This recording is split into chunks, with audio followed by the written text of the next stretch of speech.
Hello प्यारे बच्चों, कैसे हो? आपका आपके अपने यूट्यूब चैनल पर स्वागत है। हम विज्ञान की कार्य पुस्तिका कर रहे थे, उसी कड़ी में आज हम क्लास 7th का सेकंड चैप्टर करेंगे, जिसका नाम है प्राणियों में पोषण। चलिए बच्चों, शुरू करते हैं। ये है हमारा फर्स्ट क्वेश्चन। इसके अंदर आपको अलग अलग प्राणियों की फोटो दिए गए हैं। आपको इन्हें पहचान कर बताना है कि ये जीव जंतु अपना भोजन ग्रहण कैसे करते हैं। तो शुरू करते हैं फर्स्ट क्वेश्चन से। चित्र में दिखाए गए जीव जंतुओं के भोजन ग्रहण करने के तरीके लिखो। तो सबसे पहले आपको चित्र दिखाया गया कुत्ता का। कुत्ता आपको पता है भोजन कैसे खाता है, ग्रहण कैसे करता है, भोजन निगल कर। तो हम लिखेंगे कुत्ता निगलना। फिर दूसरा लिखेंगे हम मेंढक। मेंढक कैसे करता है? मेंढक भी अपने भोजन को निगलता है। मेंढक चबाता नहीं है बच्चों, मेंढक अपने भोजन को निगलता है। इस पौधे के ऊपर जो आपको तितली दिखाई गई है, यह तितली पौधे के फूलों से, पत्तों से रस को चूसती है। तो हम लिखेंगे तितली चूसकर। और वैसे इस चैप्टर में हम बात करेंगे प्राणियों की, पर इसमें पौधे का चित्र दिखाया हुआ है, तो हम पौधे का भी लिख देंगे प्रकाश संश्लेषण। उसके बाद आता है मनुष्य। हमें पता है कि मनुष्य अपने भोजन को चबाकर निगलता है, तो हम लिखेंगे चबाना और निगलना। ये था हमारा फर्स्ट क्वेश्चन। इसके बाद हम देखेंगे सेकंड क्वेश्चन। तो बच्चों, सेकंड क्वेश्चन कुछ इस प्रकार है कि उपरोक्त चित्र में दिखाए गए उदाहरणों के दो दो नाम लिखें। तो जो हमने ऊपर विधियां देखी भोजन ग्रहण करने की, उनके हमें आगे दो दो नाम और लिखने हैं, दो दो उदाहरण और देने हैं। तो सबसे पहले हमने देखा चबाना। जैसे मनुष्य अपना भोजन चबाकर खाता है, उसी प्रकार गाय और भैंस भी अपना भोजन चबाकर खाती है। उसके बाद हमने देखा था निगलना, जो कुत्ता और मेंढक था। उसी कड़ी में सांप और छिपकली भी अपने भोजन को निगलते हैं। फिर हमने देखी थी तितली। तितली अपने भोजन को चूसती है, उसी प्रकार मक्खी और मच्छर भी अपने भोजन को चूसकर ग्रहण करते हैं। तो ये था हमारा सेकंड क्वेश्चन। अभी हम क्वेश्चन नंबर करते हैं 3, जो कुछ इस प्रकार है। दलपत सिंह भोजन को बिना चबाए निगल जाता है, तुम उसे अच्छी तरह भोजन चबाने के लिए क्यों समझाओगे? बच्चों, आप लोगों को पता है हमें भोजन चबाकर खाना चाहिए, और चबाकर खाने से हमें अनेकों लाभ होते हैं। देखिए बच्चों, आप लोगों को पता है कि जब हम भोजन चबाकर खाते हैं तो हमें क्या क्या लाभ होते हैं। आपको वही लाभ यहाँ लिखने हैं। आप क्वेश्चन का आंसर यहाँ से शुरू करेंगे। भोजन को धीरे धीरे चबाने से लार का उत्पादन होता है, जो भोजन को अच्छी तरह मिलाने और छोटे छोटे टुकड़ों में टूटने में मदद करती हैं। लार भोजन को जीवाणु रहित करती है तथा कार्बोहाइड्रेट को पचाने में मदद करती है।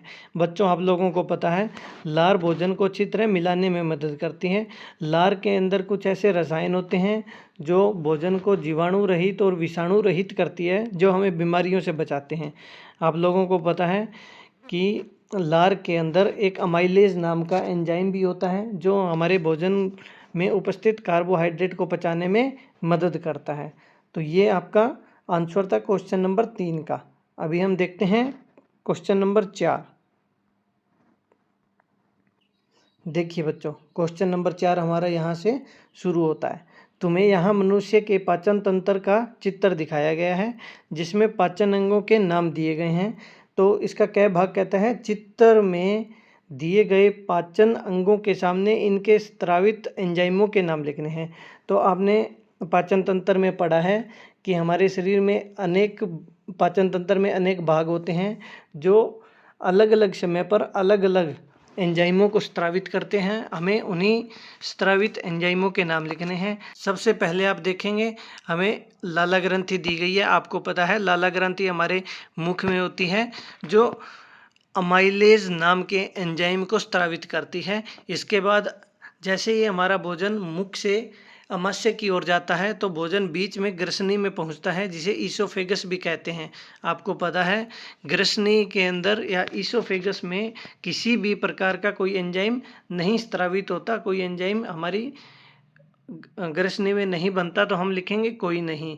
और इसके बाद ईसोफेगस के बाद हमारा भोजन आमाशय में पहुंचता है, आमाशय में पहुंचता है हमारा भोजन। आमाशय में आप लिखेंगे पेप्सिन। मुख्य तौर पर हमारे आमाशय में पेप्सिन नाम का एंजाइम स्रावित होता है। उसके बाद हमारा भोजन छोटी आंत में पहुंचता है। उसके बीच में हमारे भोजन को एक पित्त रस मिलता है जो यकृत से आता है, इसीलिए लिखेंगे यकृत बनाता है पित्त रस। बच्चों, ध्यान देने वाली बात यह है कि पित्त रस में किसी भी प्रकार का कोई एंजाइम नहीं होता, ना ही पित्त रस खुद एंजाइम है, ना इसमें कोई एंजाइम उपस्थित होते हैं। पर हम लिखेंगे पित्त रस स्रावित करता है, पर पित्त रस कोई एंजाइम नहीं है। उसके बाद हम देखेंगे छोटी आंत। जैसे ही हमारा भोजन छोटी आंत में पहुंचता है तो उसे अमाइलेज, सुक्रेज और माल्टेज नामक एंजाइम मिलते हैं जो हमारे भोजन के घटकों को पचाने में मदद करते हैं। और छोटी आंत से जब हमारा भोजन पच जाता है, अवशोषित हो जाता है, तो पहुंचता है बड़ी आंत में। और बड़ी आंत में आप लोगों को पता है किसी भी प्रकार का कोई पाचन नहीं होता, वहाँ पानी का अवशोषण होता है, इसीलिए बड़ी आंत में भी कोई एंजाइम स्रावित नहीं होता। बच्चों, हमने सब पाचन तंत्र के एंजाइम पढ़ लिए, पर हमारा एक अग्नाशय रह गया था जो किताब में नहीं लिखा, हम इसे भी लिखकर याद करेंगे। अग्नाशय हमें कई तरह के एंजाइम देता है, जैसे ट्रिप्सिन, अमाइलेज और लाइपेज। आप लोग ये भी लिखेंगे और अच्छी तरह याद करेंगे। तो ये था हमारा क्वेश्चन। इसके बाद हम देखते हैं नेक्स्ट क्वेश्चन, क्वेश्चन नंबर 5, जो कुछ इस प्रकार हैं। बूढ़े हो जाने पर दांत टूटने लगते हैं। बूढ़ों को खाना खाने में किस तरह की परेशानियां झेलनी पड़ती हैं, अपने शब्दों में लिखो। बच्चों, सपोज करो अगर आपके दांत न हों तो आपको भोजन खाने में कौन कौन सी परेशानियां होंगी, या भोजन खाने के बाद आपको कौन कौन सी परेशानियों का सामना करना पड़ेगा। तो हम आंसर लिखेंगे यहाँ से। दांत न होने से भोजन ठीक से चबाया नहीं जा सकता, जिसके परिणाम स्वरूप भोजन के बड़े कण पाचन तंत्र में पहुंचते हैं। देखिए बच्चों, अगर आप भोजन अच्छी तरह नहीं चबाओगे या हमारे दांत ना हो तो हम चबा नहीं सकते, जिससे परिणाम स्वरूप क्या होगा, भोजन के बड़े बड़े कण, बड़े बड़े टुकड़े हमारे पाचन तंत्र में पहुंचेंगे, जिसे हमारे शरीर में उपस्थित एंजाइम उन्हें पचा नहीं पाएंगे तो हमारे शरीर में पेट और आंत से संबंधित जुड़े रोग हो जाते हैं। तो ये इसका आंसर रहेगा। इसके बाद हम क्वेश्चन नंबर 6 देखेंगे, जो कुछ इस प्रकार है। अपने दोस्त के मुंह के दांतों का अवलोकन करो। इसका क्या वाक्य कहता है, क्या सभी दांत एक समान है। बच्चों देखो, अभी तक आप ये चीज़ अच्छी तरह समझ गए हो कि हमारे सभी दांत एक जैसे नहीं होते हैं। हमारे मुख में मुख्यतः 4 प्रकार के दांत होते हैं। तो इसका आंसर लिखोगे नहीं, सभी दांतों के आकार और आकृति अलग अलग होती है। ये था आपका क का आंसर। अभी हम देखेंगे अगला भाग ख। उन्हें देखकर अपने दोस्त की बत्तीसी का चित्र बनाओ। अभी आपने इस क्वेश्चन में क्या करना है, अपने मुख में जो दांत होते हैं उनकी संरचना किस प्रकार होती है, आपको उसका चित्र बनाना है। इसे आप अपनी किताब से देखकर बना लेंगे। ये था हमारा क्वेश्चन नंबर 6। अभी हम देखते हैं अगला क्वेश्चन।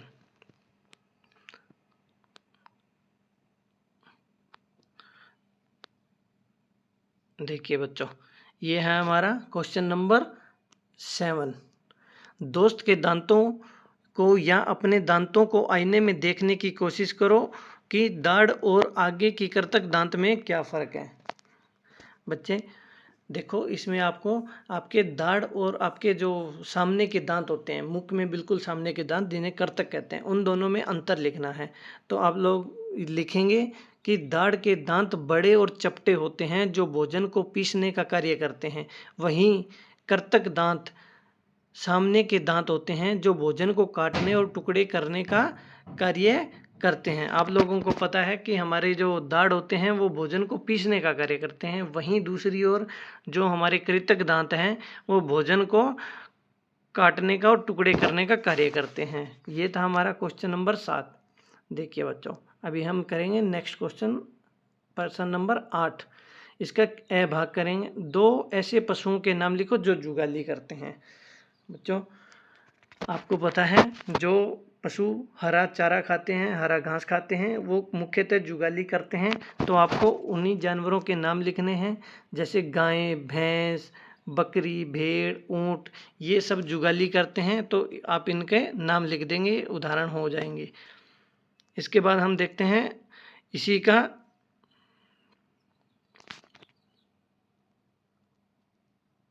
ब भाग, जुगाली करने वाले जंतुओं का प्रमुख आहार क्या होता है। देखिए बच्चों, आप लोगों को पता है जुगाली करने वाले जानवर मुख्यतः हरे घास को खाते हैं, जिनमें मुख्यतः सेलुलोज पाया जाता है।